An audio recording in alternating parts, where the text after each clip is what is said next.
வேலையை விட்டுட்டு வீட்டுக்கு வந்த சிவா அவனோட அம்மா கிட்ட, அம்மா நான் வேலையை விட்டுட்டேன்னு சொன்னதும் அவனோட அம்மா, ஏன்டா இப்படி பண்ண, நம்ம எப்படிடா சேட்டுக்கு வட்டி கட்டுறதுன்னு சிவாவை திட்டிக்கிட்டே அழுறாங்க. அதே சமயத்துல காலிங் பெல் அடிக்குது.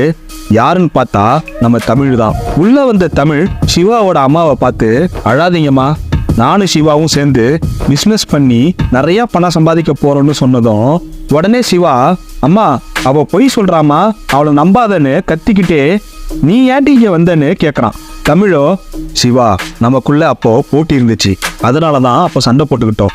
இப்போ அப்படி இல்லை, நம்ம ஒன்று சேர்ந்தா நம்ம சீக்கிரமா பெரிய ஆள் ஆகிடலாம், நீ எனக்கு சப்போர்ட் பண்ணு ப்ளீஸ்னு கேட்டதும் சிவா மனசு இறங்கி, நீ சொல்றது ஓகே, ஆனா பிஸ்னஸ் பண்ண பணம் தேவையாச்சே, அவ்வளோ பணம் என் கிட்ட இல்லைன்றான் சிவா. உடனே தமிழோ, உன்னோட டிகிரி சர்டிஃபிகேட் இருக்குல்ல,